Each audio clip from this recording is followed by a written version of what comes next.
keeps on slipping, slipping, slipping into the future. Time keeps on slipping, slipping, slipping into the future. Time keeps on slipping, slipping, slipping into the future. That's right. There's a little Steve Miller there. Actually, we have some public radio requirement to air a certain amount of Wisconsin content, so I think we just satisfied it. We don't have to have Scott Walker on this week. That's a plus, I think. Anyway, we're going to be talking today about alternative history. Imagine a world in which something went differently in the past. The lanyard of time got kinked in a slightly different way, or maybe in a significantly different way, and as a result, a whole bunch of other things turned out differently. I mean, all of fiction is the exercise of saying, what if? What if there were these people who do not currently exist? What if they were doing these things? But alternative history, and it has various other names, asks a very specific kind of what if. What if this particular historical event or series of historical events had concluded differently? What would be different right at that moment, and presumably what would be different in the moments that followed? And we're going to begin talking about this with Ben Winters. Ben Winters is the award-winning author of many books, including the Last Policeman series, and his newest book is Underground Airlines. So, first of all, Ben's been with us before for the Last Policeman series, although that was actually a show about what if an asteroid were to hit the Earth. And you might be thinking, well, first of all, those books are so addictive. If you're looking for something to read on the beach this summer, get all three of them, and they're terrific. But you might be thinking, well, what could be more gloomy than that? It turns out there are other possibilities. And so Underground Airlines is this amazing story. I just cannot tell you. I'm such a Ben Winters groupie. It's kind of embarrassing at this point. But I can't tell you what an absorbing story this is. It does, in fact, suggest a different set of historical outcomes. I'm going to let Ben, who's joining us from a studio right now, tell you more about it rather than babble on myself. Ben Winters, welcome back to our show. Thank you very much, Colin. Thanks for having me back. Appreciate it. And lay out the premise for the new book. Sure. Underground Airlines is a novel. It's set in the contemporary United States with the significant difference that the Civil War was never fought. Abraham Lincoln was assassinated in 1861, and slavery was preserved. And so it's the contemporary United States. It's today, except that the slavery still endures as federal law and in practice in 4 southern states. So the book is set in the North. And the plot of the book involves the Fugitive Slave Act, which in my novel, as was true in antebellum America, suggests that any escaped slave must be recaptured and returned to their quote-unquote owner. So it's a crime novel. It's a thriller, but it is one that is sort of engaged with the issue of institutional racism in the United States and its legacy in slavery. And then the narrator, we should say we also did a show this year on unreliable narrators, and could have been on that show too, because the narrator, although in his own way he's kind of reliable, but he's an unreliable narrator in the sense he is a black man. He's a black man who escaped the condition of slavery in the so-called Hard Four, the 4 states that still do have slavery, and he's been converted into a rather secretive division of the U.S. Marshal Service that runs around capturing escaped slaves, one of which he used to be. So he's got layers and layers and layers and layers of conflict about all this and all kinds of demons that he's dealing with, some of which we don't entirely learn about until very near the end. I guess the first question that I have about this is, I mean, once you've got this idea, like what if slavery didn't entirely go away? What if the institution were preserved within the context of a contiguous, non-interrupted United States? Once you've got that concept, did you start gaming this out on big, huge sheets of paper and poster board? Or, I mean, how did you begin sort of thinking out all the little consequences of this? Well, I actually really began with the character. I had that sort of main idea in place, which was a direct result of me thinking, as so many people are thinking and have been thinking and continue to think about what is going on in our country in terms of particularly police violence against African Americans, but also just the institutional racism that we still see in so many aspects of American life. We're so many years removed from slavery. And yet it still feels like these things are going on all the time, things that remind us of that terrible period in our history. So once I decided that this was going to be the novel, this was the world that the novel was going to take place in, most of my work was with the character, was figuring out who this man was and what kind of journey he was going to be on. And I think that the details that you're talking about, those details having to do with the sort of bits and pieces of the alternate reality and the ways that the United States was different, and crucially, I think the ways that it's the same or that it feels the same. Those things fell into place as I was working, and they would reveal themselves to me, or I would kind of discover them as I moved forward through the storytelling itself, through the plot itself, and through the heroes or anti-hero, whatever you want to call him, through his journey. You know, I do want to just explore that a little bit more. I mean, there's a lot of ways that a project like this can fail. I mean, it can just fail if it's not a good book, the character's not that interesting, or it's not all the ways that anything can fail that way. But for this kind of an undertaking, one of the other ways that it can fail is if that reality isn't immaculately imagined. And one of the things that you've had to do, one of the tasks you set yourself, was this whole idea of imagining not the world in the middle of the 19th century when all these things happened differently, but this world now, how it would play out across the spectrum of say, modern concepts of time management. I mean, slaves aren't on plantations anymore, not exactly. I mean, they are on some agricultural enterprises, but it's all now set against, this really sort of 2016 world of being able to really, monitor things very specifically, control environments in ways that plantation owners could never dream of. And you've really dreamed this down to, I mean, one of the ways that reasons the novel works is it's so carefully and vividly imagined. So, you're saying go ahead. Yeah, no, thanks, Colin. But I also think that, unfortunately, the reason it can feel so real is because there are so many aspects of contemporary life that do resonate with those times. And in particular, what you're talking about, that sort of brutal late capitalist workplace efficiency, and the talk about time management and how that there's our work product is our time, and the goal of the owners of factories and the shareholders in corporate systems is to squeeze absolutely as much labor for as little as little salary as they can out of each individual.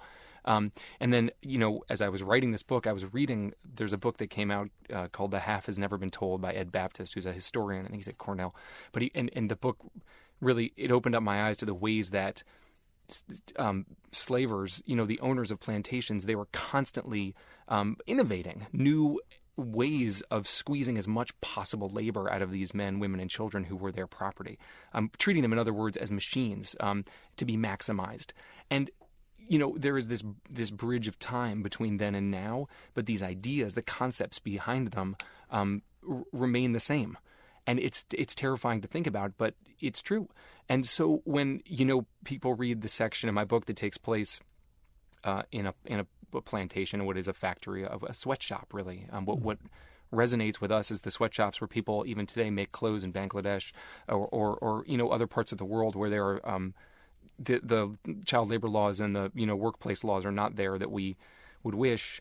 It resonates. And that, I think, more than anything, it's not necessarily a tribute to my cleverness as a world builder so much as the ways that the world, as much as we would like it to change, does not change as much as we want. It's a great way to put that. There are also some things that I sort of wondered about whether, for example, for some reason that there may be some connective tissue that I didn't see. For some reason, we own in this world more Pakistani or maybe Indian products. There are cars from Pakistan and cigarettes from Pakistan.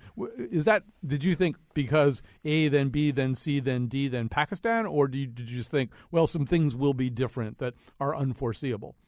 I wish two things right now, Colin. I wish that I were as smart as that I could have sat down and said, okay, well, here's exactly how the supply chains work. Here's exactly how what the global relationships are.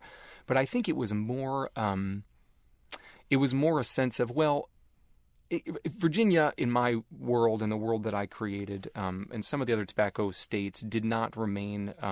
Their course was changed based on the facts of my story. So let's imagine perhaps that we're getting our tobacco elsewhere. Where are other places that we still have trade with? There's a whole business in the book, as I think might be true that the United States is the subject of numerous international global boycotts. We've left the United Nations in a huff, 30 or 40 years ago. And so I wanted to give a general impression that it is a different world, that we have different global relationships. My hero drives a car that was built in Japan, but it's noted that he was only able to get it quite recently because Japan, until recently, did not trade with the U.S., things like that. I am not... There may be writers who are better at this systematic approach to this sort of thing. I don't think that I am one of them. And I also wish that I kept better track of how I made all these decisions, because people do ask questions like that. Well, how did you come up with this or that? And I'm like, I don't really remember. It all just sort of happens as you're going. Some of the trick, I think, is to keep enough things the same so that we recognize reality, and enough things different so that it is an alternative history. So, I mean, Michael Jackson, I'm not going to do any spoilers. If anybody's sitting there worried we're going to spoil things, I swear to God I won't do that. I want you to read this book or listen to it as I did on Audible and just enjoy it. There's so much, there's a lot of plot and a lot to be covered. So I'm not really wrecking anything. When I tell you Michael Jackson still exists, and he seems to be pretty much still Michael Jackson, right? Yeah. I thought about that, and some people said, well, come on.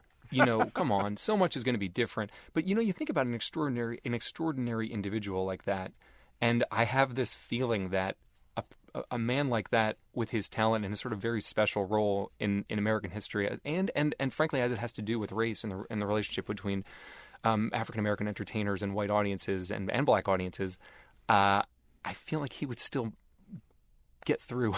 I don't know. And he is, and I don't think it's a spoiler to say Michael Jackson is sort of a special place in the heart of my hero, as he has a special place in the heart of so many Americans.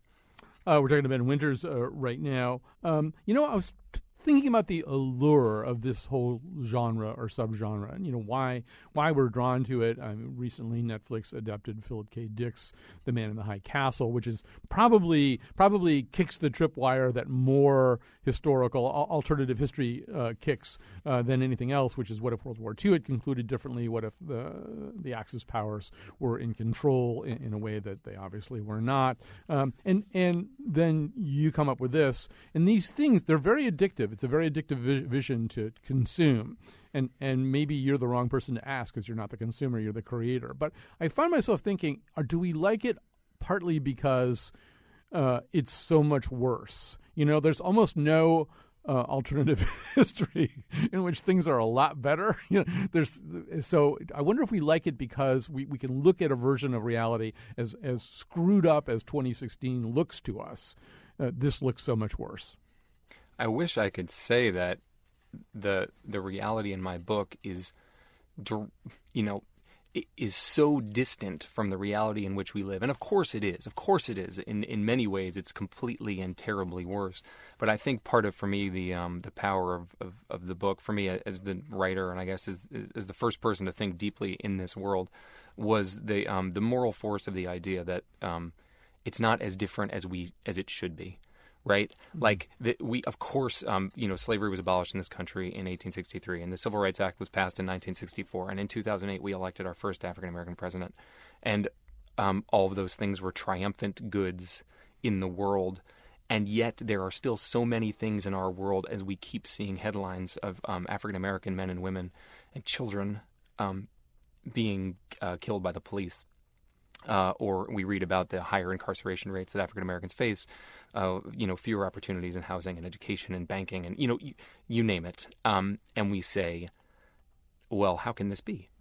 How is it that the world is still, in so many ways, we're still fighting our way out of the legacy of slavery? So yeah, totally. Part of what draws us into these worlds is this. I think you're right, Colin. Is going, boy, oh boy, well, at least we're not here.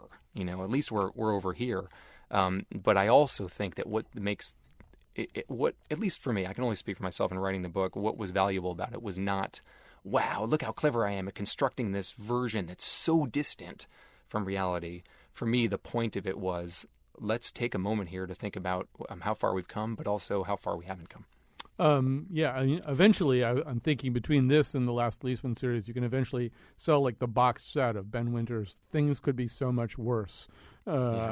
fiction. So if you don't like the way things are right now, read one of these books, and at least you can sort of see things coming out a heck of a lot worse. I guess the other thing that I've been thinking a lot about this, because yes, as I was ingesting and consuming your book, all this other stuff is happening. It's always happening, but modern events were grimly cooperative in some ways in terms of reinforcing some of the things that you're saying. And also up here in Connecticut, we had a national story about a guy who was working at the so-named Calhoun College at Yale and became upset about this stained glass. Broke the stained glass window, and it touched off a whole other series about John C. Calhoun. And I found myself having conversations on social media from people going, "Well, John C. Calhoun was just sort of a product of his times. You can't judge him by contemporary standards." Blah blah blah.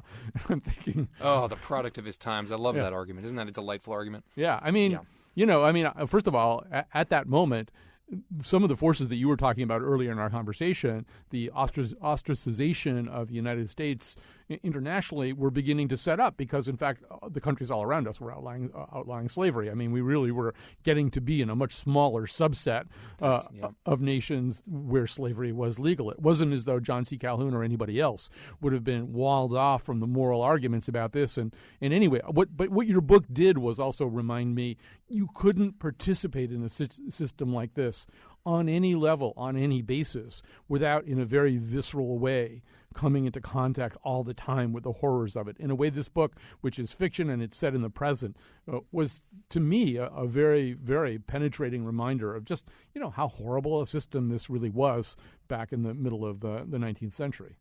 Yeah, it's startling. And I think it is actually something that is useful for us as a society, contemporary America, to remind ourselves of not only the cruelty that individual enslaved people suffered, but the duration of slavery, the breadth of it, and this was not a period of 10 years. This was hundreds of years, and millions of people were involved, and also that it wasn't just about the South. Actually, one of a piece of research that I did in this book was to read a book called Complicity that was written there in Connecticut by staff members of the Hartford Courant. And it was all about how the northern states, Connecticut, Rhode Island, New Jersey, New York, although they were not slave-holding states, and although many people in those states were abolitionists to varying degrees of being activist, abolitionist, the economies benefited and individuals benefited enormously from the slave trade. And so that issue of complicity and the ways that we, in that time with that issue and now in various issues, the way we allow ourselves the luxury of not thinking about and even benefiting from things that we know to be evil, but that are happening to other people somewhere far away is, I think, a super important thing to be mindful of. And it's something that I think I deal with a lot in the book. We're talking to Ben Winters, and I feel like we might be doing the book a disservice in the sense of shortchanging the fact that as grim as a lot of this stuff is, the book is a thriller. It is a genuinely thrilling thriller. You are on some metaphorical version of the edge of your seat a lot of the time you're consuming it, and it works that way. But it also works a lot in the voice of your narrator. Your narrator, a man of many names, but maybe no fixed ones. And he's a very compelling person to listen to and talk to and hear from.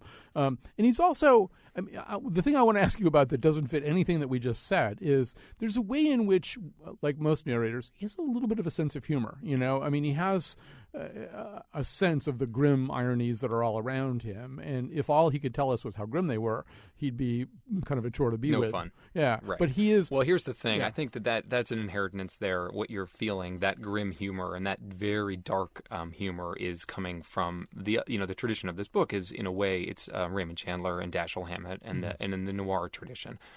Which is also in My Last Policeman books, that, yes, this is, as we've been discussing, it's an alternate history novel. It is morally engaged with the great issue of our time, in my opinion, which is institutional racism in the United States. But it's also, as you say, it's a thriller. It's a mystery novel. And my hero, because of the nature of who he is and where he has come from and what he does for a living, maintains a sort of gallows humor and a way of looking at the world that is cynical, that is world-weary, but is nevertheless, hopefully, has some the pleasure of comedy in it. And also, I think for the book to be compelling and for us to root for him despite the evils he commits, we have to like him. So there's joy in him somewhere. There is hope in him somewhere, and it is that joy and hope that we grab onto with him. I thought you were going to complete that sentence in a completely different way when you said the tradition in which this book participates. I thought you were going to say the Jewish tradition because you're a Jew, and part of the tradition is horrible things happen to you. You find some way to tell the story, and often one of the ways that you cope with the most horrible historical events imaginable is to laugh. Sure. And that's where I thought you were going. And I know that Michael Chabon's book about which is also Yiddish Policemen's Union, was one of your influences. I sort of thought that's where you were going. That somehow or other, laughter and a dark sense of humor are invaluable tools for dealing with something like that. No, I like that. And I could have totally ended that sentence by saying the inheritance of this book is my Jewish tradition. And I do think that is an important part of the Jewish tradition and the Jewish literary tradition, certainly, is that you just have to laugh. I mean, you got to laugh. It's so terrible. Yes, the Yiddish Policeman Union, the Michael Chabon novel, hugely important book to me, both as I won't say both because there are three things: as a Jewish man, as a detective writer, and as a lover of alternate history. That book is it sort of gets me in all those places, and was a big influence on this novel. For people who don't know the book, I mean, it takes place in Alaska. You just do the 30-second nutshell. Yeah, sure. It's set in 1998, and it's basically the idea of the novel is that after World War II, instead of getting the state of Israel, the Jews were given this slice of Alaska, Sitka, Alaska, and so they've been there now since 1948. And they're called, the joke is they're referred to as the Frozen Chosen, and but now it's 1998, it's 50 years, and that slice is going to revert to the United States, and so the Jews once again are trying to figure out what they're going to do. And the hero is a detective, a sort of world-weary police detective, I believe. He's a policeman who's trying to figure out what happened to this rabbi's son. The other way that I would, we're going to take a break in just a second, but I want to end here. The other way that I was thinking about the question that I asked you is, you have something of a background in comedy, right? You've even done stand-up? Yep, a long time ago. And it seems to me that there's, within alternative history, well, not within alternative history, but kind of on a parallel track to alternative history, a lot of comedy is basically that same question. You know, what if things were different? You know, there's a lot of comedians who set up what they're going to do. I think it might go something like this. Right. And Thurber wrote, right. Thurber wrote if Grant were drunk at Appomattox, and by the end of this is not a piece you can spoil, but at the end, it's a very short piece, and at the end, Grant is so drunk that he hands his sword to Lee and says, you know, we could have whooped you if I hadn't been feeling so sick, or something like that. He doesn't even know which thing he's supposed to do. But I mean, a lot of comedy is there's even a subset of comedy that's that. There's a great Gabe Kaplan routine about what if Ed Sullivan got drunk before his last show. You know, that what if things go differently? That's a lot of comedy. There's a Saturday Night Live skit from way back in the day. I think it's with Dan Aykroyd, where it's a show like this one, where an interviewer is talking to someone about alternate history, and they get into what if Eleanor Roosevelt could fly. That's right. And that's the thing. It's like, well, nothing. I mean, it doesn't affect anything. But you know, it's like, sure, these are different ways of looking at the world. You know, and that's what comedy is. That's what speculative fiction is. That's what all fiction is, as you said in your introduction. You know, we're trying to look at the world that is, and trying to figure out what the deal is with it. All right, we're talking to Ben Winters. The new book is Underground Airlines. We're going to take a break.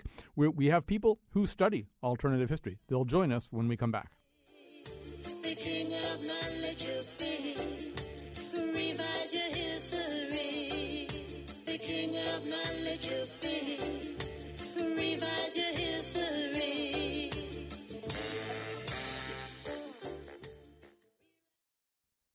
All right, we're back. Our subject is alternative history. With us is Ben Winters, joining us from studios elsewhere, and he is the author of many books, including the Last Policeman series, which he has already talked about on our show once before, and the new book, Underground Airlines. Now joining us. And by the way, I don't think I said this on the air, but actually I listened to Underground Airlines as an Audible book, and William Demerit, the guy who reads it, it's a tour de force. It really is. His performance of this book is kind of amazing. So if you're thinking about going Audible, don't hesitate. Don't hesitate for a second. I totally agree. He's terrific. He's amazing. So joining us now is Sherry Kramer, award-winning playwright and professor at Bennington College, Vermont, where she teaches writing workshops on alternative history. Catherine Gallagher, historicist, literary critic, and professor of English emeritus at UC Berkeley. She's the co-author of Practicing New Historicism. And so, Catherine, I want to start with you. One of the ways that alternative history is done is not by fiction writers like Ben Winters, but by people trying to learn the craft of history or practice the craft of history. So how is doing that, how is changing an aspect of history and then playing it out useful as an actual act of historicism? Well, a lot of historians, practicing historians, actually kind of object to counterfactual history.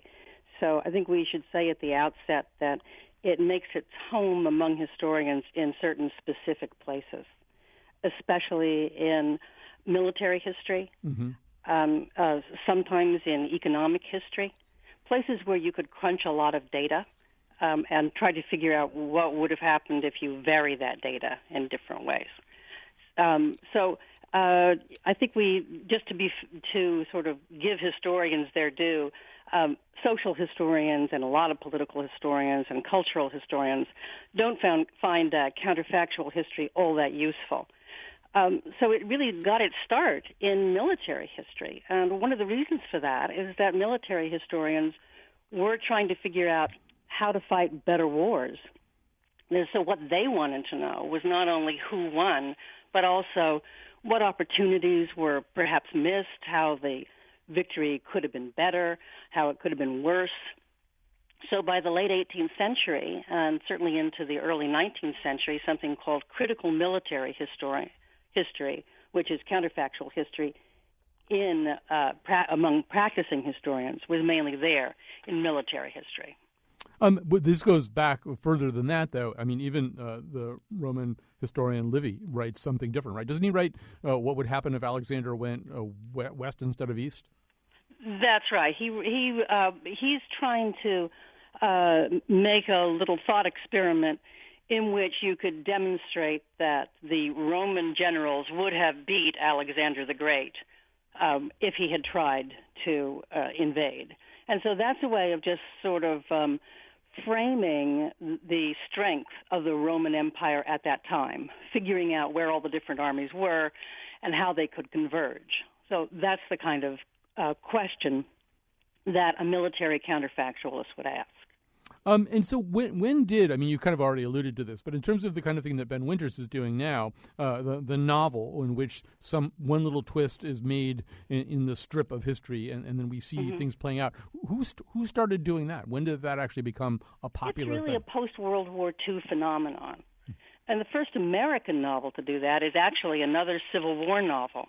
It's by a guy by the name of Ward Moore, who wrote a book called Bring the Jubilee, which is the counterfactual that the South actually won the Civil War. And then he asks what the world would be like. And it's a novel because, again, it has a person more or less in private life exploring the alternate world for us. In 1952, though, that person is a historian. So I want to add Sherry Kramer to this conversation. And so as we're kind of alluding to, Sherry, and you may have a better sense of this than I do, you definitely have a better sense of this than I do, I feel as though 85% of this genre is exactly the kinds of things that we're talking about, but very specifically World War II. As I began reading about this online and getting in my hands on anything I could read about it as a genre, it seemed as though over and over again, from Philip Roth to Philip K. Dick to probably somebody else named Philip, there are just a lot of novels about what if the Nazis won. Yes, it's big in our imagination, but it's also because I address the whole issue of alternative history in terms when I teach a playwriting class in it, so they actually write plays that are alternative history, about the fact that it's choice and consequence, and war and evil, and good versus evil tends to generate tremendous amounts of choice and consequence chains. Yeah, that makes a heck of a lot of sense. I'm going to put you on hold for a second. I'm going to have a producer see if we can clear up your phone a little bit. So, but Ben, imagine that you were talking to, and I'm sure you either have or will, talk to a class like the one that Sherry teaches, a bunch of people who are about to try to write this way. Any advice you would give them? What would you tell somebody who, or maybe even a colleague, one of your contemporaries who says to you at a book conference, I'm going to try one of those alternative history things. Any tips? Yeah, find the person. The book is not about the world. The book is not about the alternate history. The alternate history is the stage setting, and it's the sort of, it might give the thematic resonance, and it might give the sort of excitement of those moments of, oh, it's like this instead of this. But like any piece of literature, like any great play or book or anything, what matters is the character or the characters. What matters is the journey of the individuals, and because that's what's recognizable. That's what people feel and understand, is what it's like to be a person in the world, even if the world is drastically different or not so drastically different. And so, in a way, Catherine, that's a little bit different from maybe how a historian thinks about this, right? A historian's thinking very different, yeah. And I agree that the alternate history novel, that is the work with a fictional guide, a focalizer, if you like, or a point of view, does a very different thing in terms of building the world from what the historian does. Because that person is able to look at the consequences for private people, the consequences on private life, and that's where the world comes from. It's from that interaction between the subjective and the objective consequence. And Bennett, also, there's a weird overlap, or maybe a non-weird overlap, between speculative fiction / science fiction and historical fiction. And you can see it in a bunch of places. I mean, I think we saw it pretty recently in 11/22/63, which is Stephen King's novel. Yeah. It's not really exactly, oh, good, you both know this. I'll have you both talk about it. That's not really alternative history. It's about somebody going back in time to try to prevent the Kennedy assassination. So actually, Catherine, I'll start with you. And he thinks that he can just change this one thing. But it does become an act of alternative history in the sense of saying, oh, no, you can't just change one thing. Yeah. I mean, I think that's an interesting one because the idea seems to be, as it works out, as a thought experiment works out, that there are some little things you can change because, it starts with people making changes in private life, the cost of goods and things like that. But then it turns out that big things you actually can't change. So there's some way in which the structure of the history is going to keep rolling back toward our world instead of away from us. So it's almost, it's odd. It's almost a kind of failed alternate history novel. Yeah, Ben, react to that. Yeah. Well, no, I actually don't know that novel well. It reminded me, though, because there's a novel called Kindred by Octavia Butler, which right. I know because I read in preparing this novel because it deals with slavery and with the way that the legacy of slavery plays out today. And that's also a time travel novel. You have a young African-American woman in the 1970s who goes back in time through a portal and experiences the life of an enslaved person in the antebellum South. And so I think, though, that what's interesting is the idea that you can have a personal time travel experience. You can go back, and it doesn't change the ultimate outcome of history. That butterfly effect notion that one little thing will change everything doesn't necessarily prove to be true in these kinds of books, which is it's like a sub-genre of speculative fiction, the sort of time travel what if. I do want to do a shout-out. It's so obscure, I doubt anybody has read it except me, but I might be the only person alive. There's a short story by R.A. Lafferty called Thus We Frustrate Charlemagne. It's about this group of scientists and a computer who are interested in changing the past, and they're able to do it.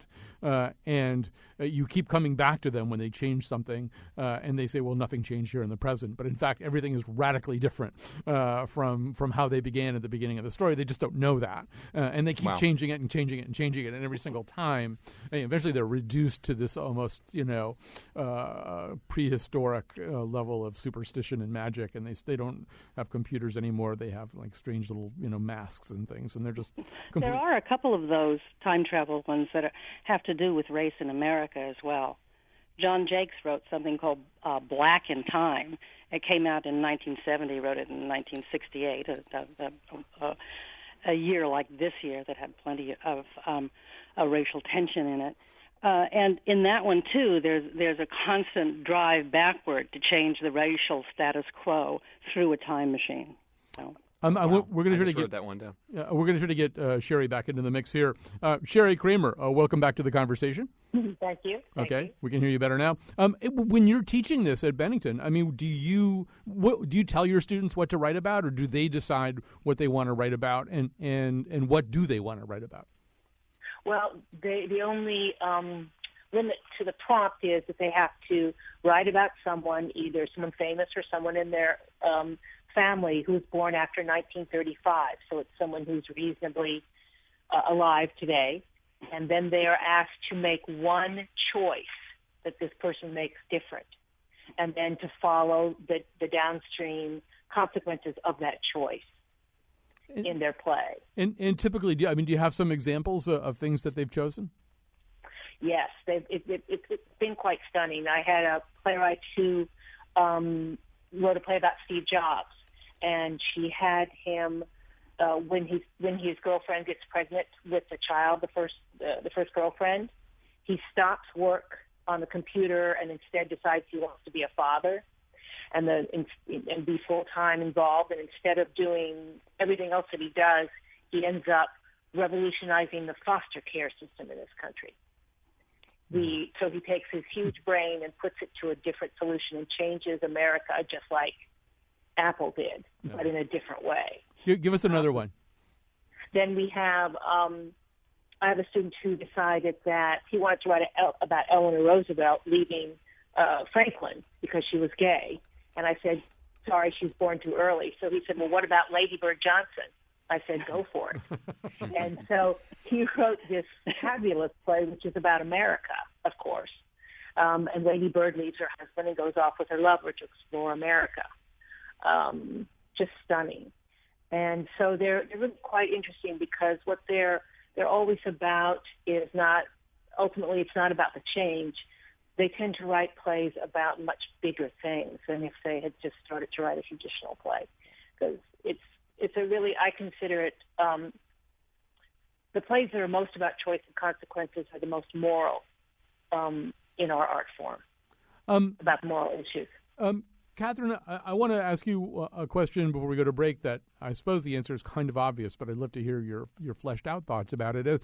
As you study this stuff, I mean, it must invest you with a very powerful attitude about, back to Ben's evocation of chaos theory, of this sense of how much of life, how much of established life and the history that precedes it is kind of, if not arbitrary, at least linked to all this highly conditional stuff, all this stuff that happened one way instead of another way.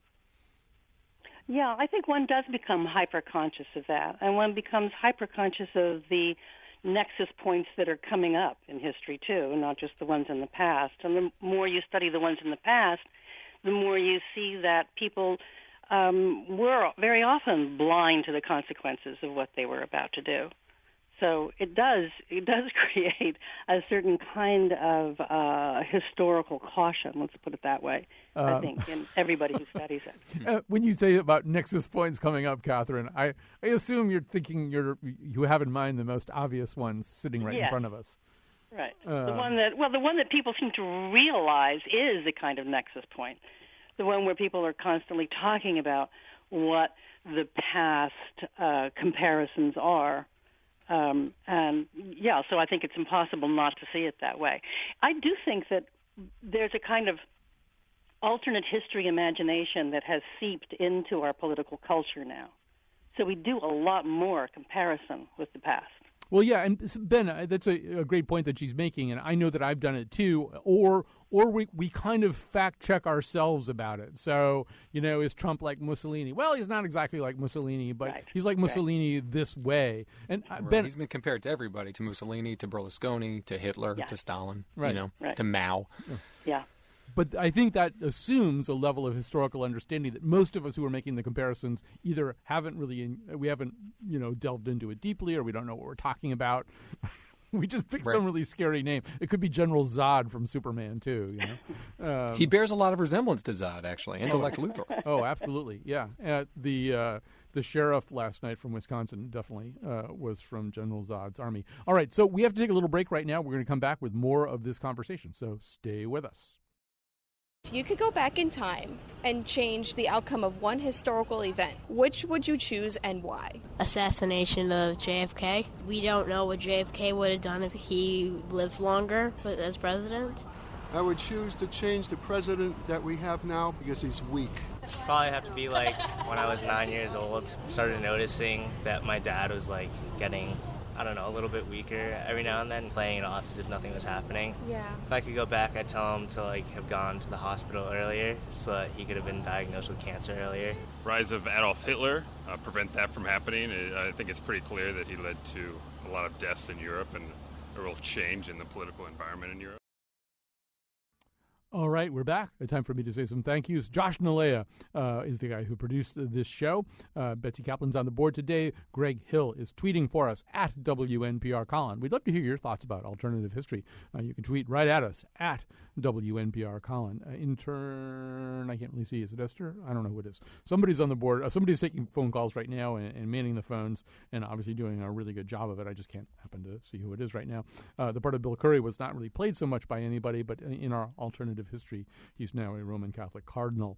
I also want to just quickly mention that tomorrow, it's unlikely that your life will take you up there at this particular moment, but maybe it will in this current contemporary history. Tomorrow we're going to be in Lenox, Massachusetts, in the beautiful Berkshires at 1 p.m. We're going to do kind of our regular show, but we're going to do a show about the Merchant of Venice, which they're doing a remarkable production of up there. It's one of those plays. In a weird way, it kind of fits into some of the conversation we've had today. This is an incredible production, which you watch and say, this is so amazing. On the other hand, should anybody ever do this play ever again?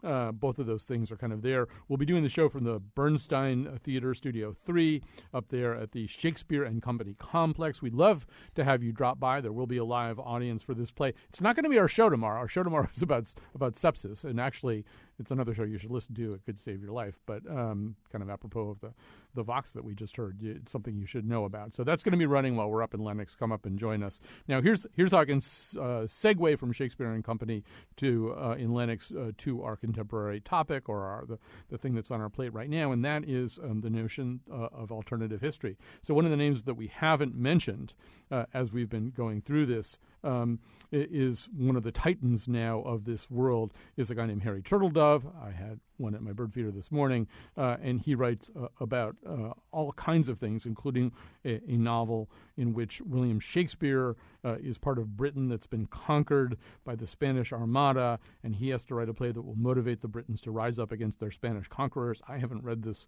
book, but I kind of want to read it now. It's called Ruled Britannia. Anyway, we're talking about alternative history right now. We've been talking to Ben Winters, whose new book is Underground Airlines, joining the conversation. We still have Catherine with us, by the way, but joining the conversation along with Catherine Gallagher, Professor Emeritus at UC Berkeley, is I have to scroll around in my notes right now. I'm doing kind of a lot of things at once here. But joining us now is Stephen Silver, founder, administrator, and judge of the Sidewise Awards for Best Alternative History. So, Stephen Silver, this is pretty amazing. This subgenre, or whatever it is we want to call it, is big enough now that people compete to win this award? Yes, Colin, thank you. The Sidewise Award has actually been going on for about 20 years. When we started it, it was much more of a niche, and we kind of viewed it as an offshoot of science fiction, partly because so much science fiction has explored alternate history, and a lot of the authors who write alternate history do write in science fiction. And it uses a lot of the same tropes. What if this? It's just instead of saying, what if we could travel faster than light, we say, what if this had happened differently in history? So we've been doing it for 20 years. You mentioned Ruled Britannia, which did win the Sidewise Award several years ago when it first came out. Okay, so is Harry Turtledove his real name? Harry Turtledove is his real name. Wow. And did he come to the award ceremony? Harry's been to several of the award ceremonies. Yeah. We give them out each year at the World Science Fiction Convention. The next one will be next month. Actually, 1 month from tomorrow, I think, is when we're going to be giving out this year's awards at the World Science Fiction Convention in Kansas City. It's called MidAmericon 2. Okay, so is Underground Airlines eligible this year, or does it have to wait till next year? Underground Airlines and other alternate histories that were published in 2016 are eligible for the award that will be given out at next year's convention. So Ben Winters, you have to start doing those for your consideration advertisements. Right? I'll have to see how much my lobbying budget affords me this year. Yeah, don't. Well, Ben, we're a small jury of about 6 people. So, it's not a matter of a popular vote. It's 6 people who are extremely well-read in the field. And we reach out to all the publishers to try to get as many of the books sent to us as we can so that we can read as much as we can. So let me just ask this. I'm going to ask all 3 of you, but I'm going to start with you, Catherine Gallagher. I mean, we're almost out of time, but the appropriate question, I think, to ask in this context is what makes this kind of an undertaking succeed or fail? If you're going to do alternative history, what has to be there for it to be a success? I'll ask all 3 of you, but Catherine, you get us started. Well, I think that the historical question being asked has to be one that's resonant today. That I think it really does have to be something that people are interested in. For example, could there have been a different history that would have made race relations in America better or worse? Could there have been a different kind of European settlement in the Second World War? All those questions have to be there. Second, I think the reason that the worlds tend to be more dystopian than utopian is it has to be a world where there's the possibility of plot of some kind. So this kind of slightly dystopian world where you have some kind of hope that it could revert, that it could get better is really important. Thirdly, you have to have a character you're interested in, but you should also have a character, and this is why I think the detective or spy character has become very popular in these novels, who can get you around in this world, who has special kinds of access to the way in which it's constructed.